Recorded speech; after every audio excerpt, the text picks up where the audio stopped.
నేను నోటీస్ తీసుకునంటే ఏమన్నారు తెలుసా పోలీసులు? కేసు కట్టి కోర్టులో పెడతాం, జైలుకు పంపిస్తాం అన్నారు.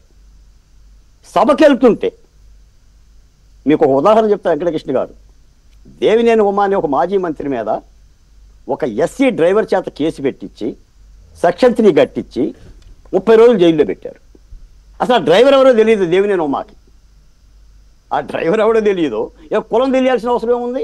ఇక్కడ ప్రత్యక్షంగా ఒక ఎస్సీ ఎస్టీ కులానికి సంబంధించిన డిఎస్పీని జగన్మోహన్ రెడ్డి బెదిరిస్తే మీరు సెక్షన్ 3 కట్టలేకపోతే దీనేనా తొక్కినార తీస్తామనేది? తొక్కినార తీయటం అర్థం ఇదేనా? పాతాల లోకానికి పాతేస్తామంటే అర్థం ఇదేనా? జగన్మోహన్ రెడ్డి గారి 5 ఏళ్ల పరిపాలనలో పాపాలనే, శాపాలనే, నేరాలనే, ఘోరాలనే తోడేస్తామంటే అర్థం ఇదేనా? ఇంకా పాతవి కాదు కొత్తవి జరుగుతున్నాయి. ఆయన రోజు బెదిరిస్తున్నాడు. మనం వెంకటకృష్ణ గారు, జగన్మోహన్ రెడ్డి గారికి కళ వచ్చిందా? ఆ కళలో దేవుడు కనిపించాడా? లేదా దెయ్యం కనిపించిందా? 2 నెలలకు ఎన్నికలు వస్తున్నాయి జగన్మోహన్ రెడ్డి అని చెప్పిందనే జాంతానాయి. చట్టం నిటారుగా నిలబడాలి కదా. మిరపకాయ బజ్జీలు అనేది తినండి, పౌరుషం అన్నా వస్తుంది. రేవంత్ రెడ్డిని చూసా నేర్చుకోండి. ఎందుకు బెదిరిస్తానని అడుగుతున్నాను నేను. బహుజన కులాల తరపున కట్టాలి.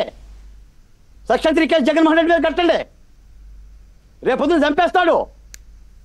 చచ్చిన వాళ్ళం మేము, ఎందుకు కట్టకూడదు అంటే ఆయన బెదిరిస్తే భయపడాలా? ఈ భ్రాంతిలో నుంచే పోవాలి కూటమి ప్రభుత్వం.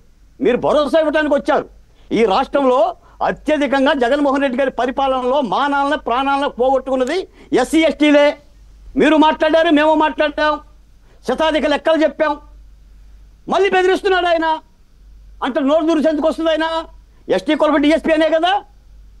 అదే రెడ్డి సామాజిక వర్గాలు డిఎస్పీని బెదిరిస్తాడా? బెదిరించమనండి. ఆయన సామాజిక వర్గం ఆయన్ని. విజయసాయి రెడ్డి బెదిరిస్తాడు, సజ్జల రామకృష్ణారెడ్డి బెదిరిస్తాడు. దేనికి మరి ప్రభుత్వం? కోరి తెచ్చుకున్న ప్రభుత్వం చర్యలు తీసుకోవడానికే కదా. దీన్ని చూస్తూ ఉంటే ఎట్టండి? మిన్నకుంటే ఎట్ట? నిమ్మకి నీరెత్తిలాగుంటే ఎట్టండి? నేను దాంతో పాటు యూనిఫామ్లో దట్టు డ్యూటీలో ఉన్న డిఎస్పీని దగ్గరికి పిలిచి మరి వార్నింగ్ ఇవ్వడం అనేది ఒకటైతే, అది విధుల నిర్వహణ అడ్డుకోవడం ఎందుకు అవ్వదు అనేది ఒక పాయింట్ అయితే, ఎందుకు ప్రభుత్వం దీని మీద చర్యలు తీసుకోలేదని మీరు లేవనెత్తిన పాయింట్ ఇంకొకటి అయితే, చీటికి మాటికి గతంలో ప్రెస్ మీట్లో పెట్టి ప్రభుత్వం మీద విరుచుపడిన ఈ పోలీస్ అధికారుల సంఘం ఏమైంది అనేది నాకు అర్థం కావట్లా.